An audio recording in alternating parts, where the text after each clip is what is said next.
My son, though, he has beef with our friend BB Shea over Lil Uzi Vert. You know this. Right. One thinks he's great. One thinks he's trash. BB Shea has been critical to Lil Uzi Vert. And so now every time a Lil Uzi Vert song comes on in the car, which I don't know it's him singing ever, but when it comes on, my son will go, BB Shea, clowning Uzi. Doesn't know nothing. You don't clown Uzi. So those two got feud. Yeah, they got beef. They got beef. There's no doubt. Lil Uzi Vert made headlines 6 months ago by putting a 25-carat diamond into his forehead. He was able to... Smart. And who says these celebrities don't know how to manage their money? They're just like us. Right. Yes. And, you know, how many people have had their necklaces pulled off? Oh, countless athletes and celebrities. Exactly. Lost their... Uzi apparently almost lost the forehead diamond. He was doing a show and did a stage dive at something called Rolling Loud, a festival in Miami. When he did the stage dive, people started grabbing at his diamond. As you would. Yeah, of course. So do you think that was the goal, to get the forehead diamond out, or was it just inadvertent during the stage dive chaos? No, it was you just dove into a crowd of people with a $24 million diamond attached to your head. They're all hopped up on MDMA. We're going to steal that. Did you really just stupidly jump into this pit of people you don't know? And a Free access sea to of your forehead. in a sea of 75,000 people. Yeah. And there's a million hands reaching for his forehead, and frankly, rightfully so. So you don't blame the Miamians or the Rolling No. Louders? You're blaming the victim. You're blaming... Oh yeah, I'm blaming the victim here. Yeah, absolutely. That's not going to go well with Kelly's boy. Okay, that's right. Oh, don't get me. Don't get You're on his drawing bed. sides. Don't get on his You're bad side taking now. sides. Wait a minute. It's like if Indiana Jones just had the treasure come to him. Yeah. What a different movie. Oh, this is the art? Yeah. Right? Is it? Oh. First thing. Yeah, like just like that's it. Okay. Yeah, I think it's right over there across the street. Oh, there it is. Yeah. Well, Okay. because what That's those the cup? Yeah. Because let me tell you, with those people in the crowd, as I would have too, I wouldn't see Lil Uzi Vert jumping off the stage at me. I would see a dollar sign jumping at me. 24 million of them. Yes. That's right.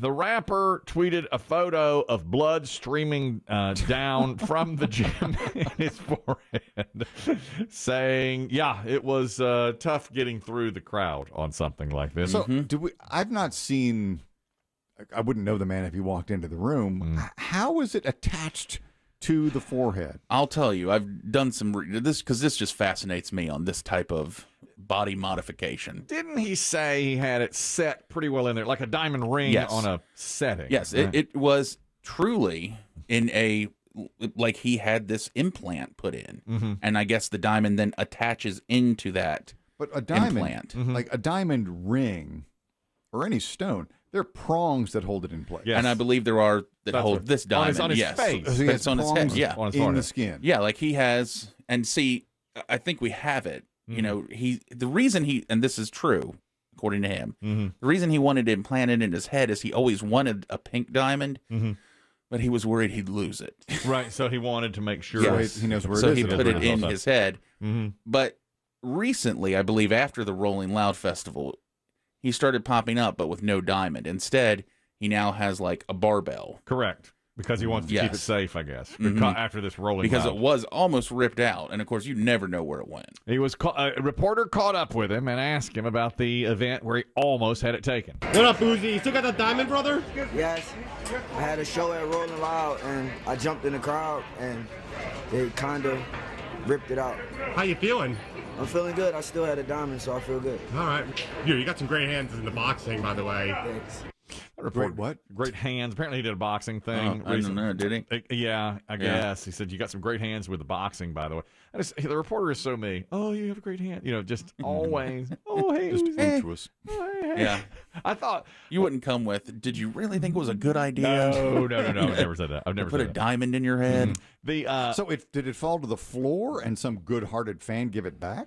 No, I think I haven't seen. I don't know if there's video or anything. I think he just put his hand on his did. head. He covered it, and they were scratching at it, Yeah. trying to get it, but never. He said it was dislodged, but never became. Okay. I thought it had hit the floor. Well, I don't think it ever did. And let me tell you, he's had other issues with this too, because apparently whoever did the first implant didn't do it well. Mm-hmm. So he started having like infection issues, because there can't be an easy way to put like a piercing of that's going to hold a diamond on your forehead. Big hole in your head. Yeah. I mean, you're really carving something out. Oh there. yeah, his forehead now, because he's keeping the area open. That's why he has the barbell. Yeah. But it looks bizarre now. I think he's going to regret that when he's a grandfather. You think? You think? Years from now, I just think he's going to have some regrets on this. I do. I feel that coming. By the way, there is a guy, and this is more musical talent here, a guy named Kevin Crane. He's 49 years old. He's a plumber and was fixing up the bathroom of a guy named Paul Cannelli. Cannelli is a record producer who works for a record company. This guy, the plumber, was singing in his bathroom. The record producer heard him and said, "Let me have a demo tape." And the guy had been in a band years earlier and made tapes and stuff like that.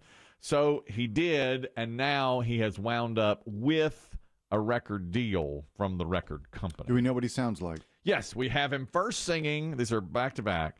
Singing in the man's bathroom, and then... So who made this recording? On a recording. The record producer came up behind him with his phone and recorded it. Unbeknownst to the plumber? Unbeknownst. Guy's just working away singing. Like, boy, this is a Dave Aiken dating game, but there's an episode of the Andy Griffith Show where Gomer Pyle is fixing a car and singing Santa Lucia. Santa Lucia. Santa Lucia. Yeah. That's where talent. You never know where talent is hiding. See, Barney Fife is on stage. He's got solo, and Mr. Masters says he doesn't have it. And as Barney is like warming up in the church outside, Gomer's fixing Andy's flat tire and going Santa Lucia, and they all just gather around the window. Magical voice. It's amazing. Same thing happened to this plumber. I'm walking down the street, and I'm gazing at my feet. Now that's him in the bathroom. Good acoustics. And then always the best. Always good. And it's raining hard. And then here he is. We can play our games. We're not the same. We had our fun. And dancing to one in the dark. Said he told the guy that he's loved music since he was a teenager, has had many bands, and has always looked for a record contract. And now he literally has one with a recording group in Los Angeles. That's where this took place. That's a hell of a story. It is. You know me. I don't know any music made this century. Mm-mm. Is that a song he wrote, or is that someone else's song? I don't know those That songs. must be something new. I don't recognize that. I don't either. He says, now he's 49. He says, my wife's been overwhelmed. We're shocked that this has happened to us. How would your wife feel if you told her you're ditching everything? You're existing. Plumbing can pay very well. Yes. Oh, that's true. Very well. That's right. You're right. People will always need plumbers.